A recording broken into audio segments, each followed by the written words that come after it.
Okay,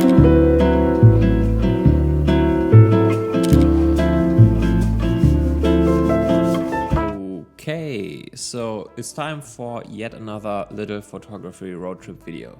It's mid-August, and for my wife and I that means that it was time for our annual trip to Lake Como, because that's where we've got engaged almost exactly 4 years ago, and it's been a bit of a tradition since then that we visit Lake Como every single year, even if it's just for a day. But since Corinna is very busy being pregnant right now, we decided to only go for a single day, simply because we weren't sure how she would be able to cope with the Italian heat. But that's enough of my personal life. I know why you're here, so let's talk about the camera gear that I brought for this trip. So this time around I decided to go fairly minimal and just brought my Fuji X100VI for photography. But since I recently received my WCL in the mail, which I ordered back in March, I also brought that along, and of course the TCL as well. And so that gave me basically a 3 standard prime setup, featuring a 28mm lens, a 35mm and a 50mm lens in full frame terms. For the video side of things, I just went with the old Sony ZV-1 Mark II. I also brought the Sony a7 IV and I used it for a couple of clips at the beginning, but once we started roaming around I simply left it in the car. And so there you go. Pretty small setup overall, and so I was able to fit everything in my small Billingham Hadley Pro bag. And so on that Saturday morning, with our stuff packed up, we woke up at early as shit o'clock and drove off to beautiful Italy. About halfway through Switzerland, we hit some unexpected rainstorms, which made me question my choice of off-white linen shorts for a moment, but once we got out of the Alps on the other side, we got that beautiful blue sky and sunshine that we know and love from Italy.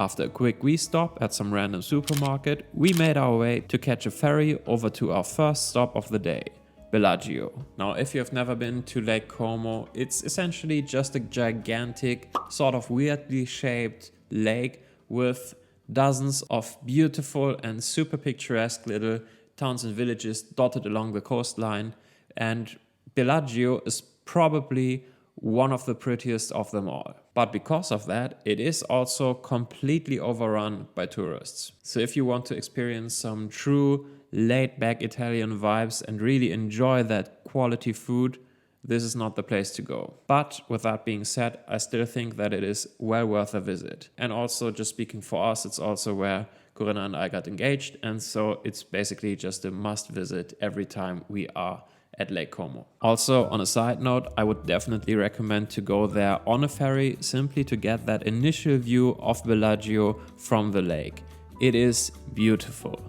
I snapped a couple of photos with the Fuji using the TCL adapter, and you will start seeing a trend here, because on that trip I think I used the TCL for about 75% of the time.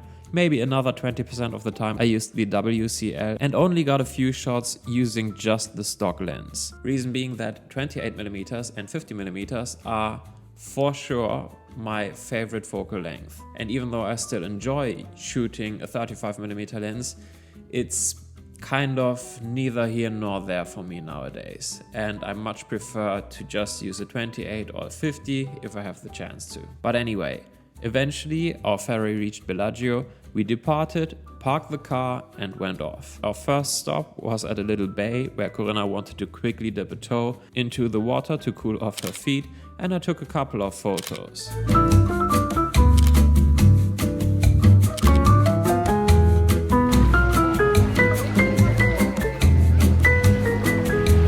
After that, we made our way towards the center of Bellagio.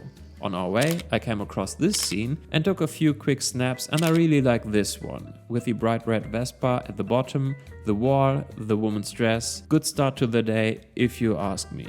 Anyway, we eventually made it up the hill to the center of Bellagio, and just as expected, the place was just buzzing. It was beautiful, hot, so much noise, so many smells, people everywhere, just an overload for the senses.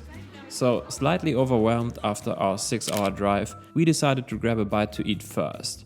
So we found ourselves a little restaurant and a nice place to sit in the shade. So as I said earlier, Bellagio is probably not the place to go to if you want to enjoy the best food that Italy has to offer. Truth be told, it just feels like one gigantic tourist trap, but whatever. It's really more for the visuals, and so I wasn't even surprised or disappointed when I got my lasagna and it tasted like soggy noodles out of a microwave. We knew what we were getting into and it was well worth it just to have a nice place to sit and enjoy the shade and some cold drinks for a while. In regards to photography, this is the type of situation where a 28mm obviously just makes more sense and allows for more of a POV style perspective, and so I switched to the WCL for a while. And after we had eaten our slop and cooled down for a while, we went off to explore a bit more. I switched back to the TCL and came across this scene. I don't know how well you can see it, but the lady in the center of the frame was probably just posing for someone who was taking her photo from somewhere off frame on the right hand side, but for me this just worked super well. Anyway, we then went down to the ferry port and I got a few photos of this dude who was chilling on this bench and watching those boats racing by. On the first one the boats were slightly overlapping, but on the second one they were nicely spaced out and separated. I continued to get a few more shots around the area and then discovered that if I used the integrated ND filter and set the aperture to about f5.6 or higher, which I was mostly using anyway that day, I was able to get the shutter speed down to about 1/60th to 1/80th of a second, and that allowed me to get some movement into my images. So I set the drive mode to continuous shooting at about 4 FPS and the autofocus to continuous, and tried my luck with a couple of bikers riding by. And it worked rather well if you ask me. I know this is nothing out of this world creative, but I really like these types of dynamic shots.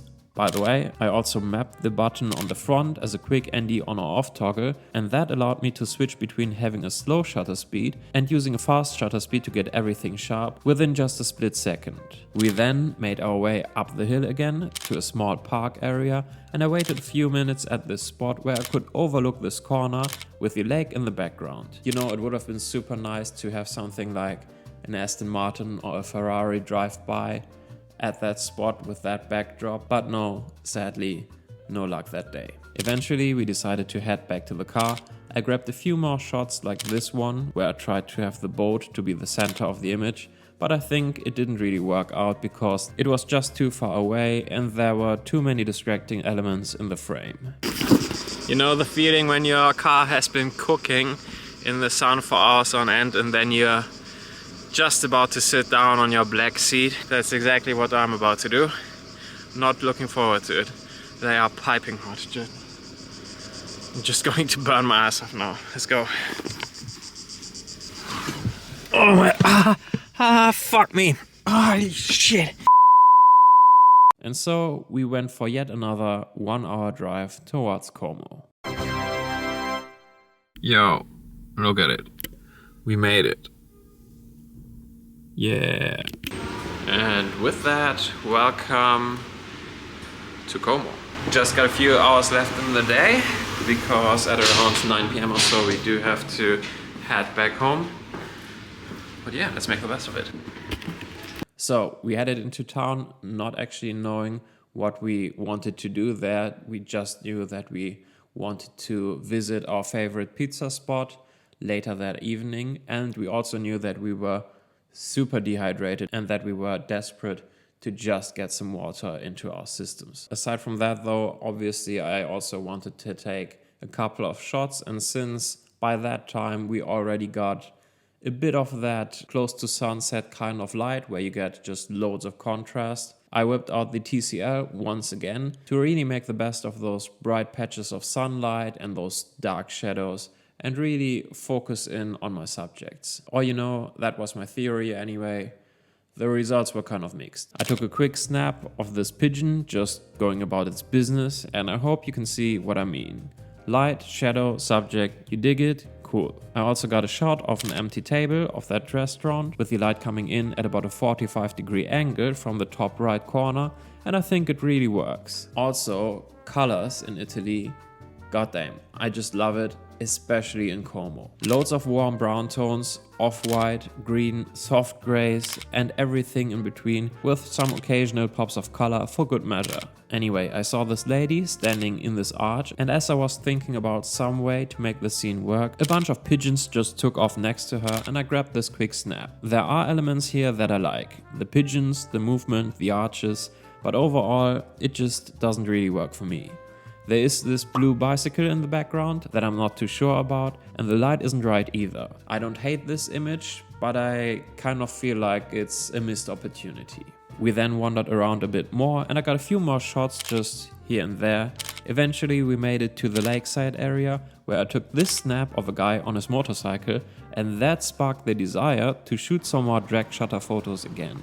And so that's exactly what I did. You really don't have to wait long to get some scooters and motorcycles whizzing past at Lake Como, and I think there are a couple of decent shots in the mix. Also, on a side note and completely off topic, I desperately do want to visit Italy and Lake Como in particular on my Triumph Scrambler, but you know, this year with Corinna being pregnant and everything, it just didn't feel right, but someday I will. But anyway, in terms of photography, I quickly wanted to mention that I find the autofocusing system of the Fuji X100VI to be really reliable for photography.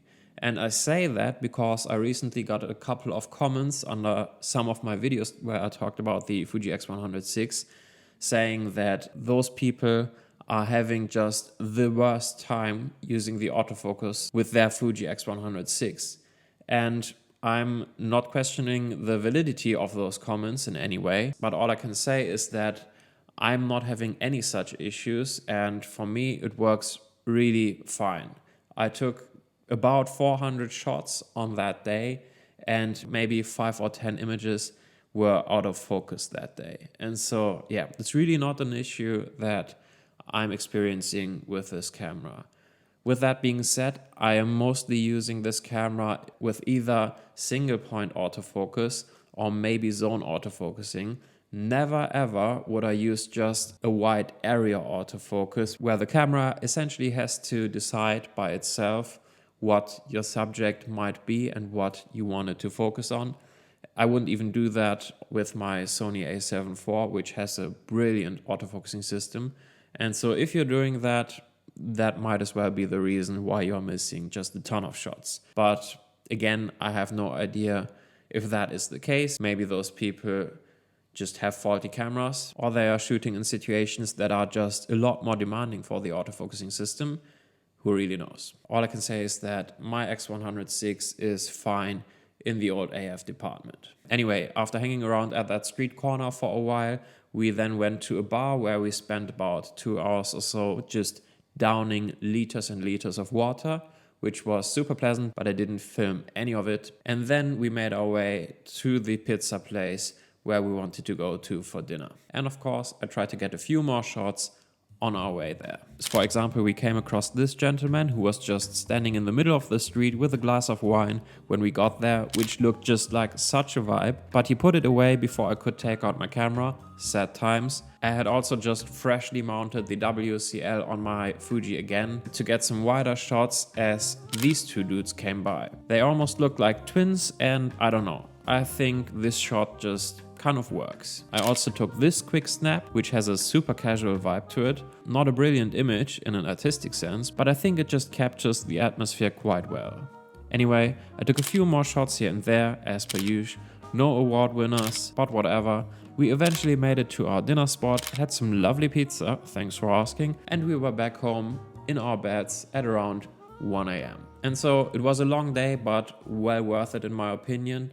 And aside from all of the photography that I showed you in this video, we obviously just had a great time just being the two of us for perhaps one last time, since we're expecting our kid in about 2 months or so. And so it was just lovely to experience this beautiful place and just soak it in for a day. Anyway, in regards to the camera gear, I have to say that I was really happy with the Fuji X100VI as well as the TCL and the WCL. And I was honestly a bit surprised just by how much I liked using the teleconversion lens. Now, since I've primarily been using the Leica Q2 for the past 2 years or so, I really haven't been shooting at 50mm a whole lot, and so it was just kind of refreshing, I guess, to use a 50mm lens again. And yeah, it was good fun. And also just the Fuji X100VI itself, obviously, it's just good fun to use. It looks great, it feels great, it has that integrated ND filter. It's just a great travel companion camera, and it does everything right, in my opinion. And also, even though I know it is an expensive camera and I know that you can't just buy a new one if someone were to steal it or if you were to break it or whatever, but still, just from a financial standpoint, if something like this were to happen to this camera, it would be much less devastating to me than if it were to happen to my Leica Q2, for example. But yeah, I had a great time, and I think I also got a couple of really nice images, and I am thinking about maybe putting 1 or 2 of them up for sale in my print store. And if you want to find out if that is actually the case and which one I chose, feel free to check out the links in the description below to see which images were sort of my favorites of the day, and maybe purchase a print just while you're at it. But anyway, that's all I got for you today. Thank you so much for watching. I hope this was interesting to you. If you have any questions, feel free to drop them in the comments. I always love hearing your feedback. Also, feel free to subscribe if you want to see more videos of this kind. But yeah, as I said, that's all I got for you today. Thank you so much for watching. Much appreciated. Until next time, take good care. Bye.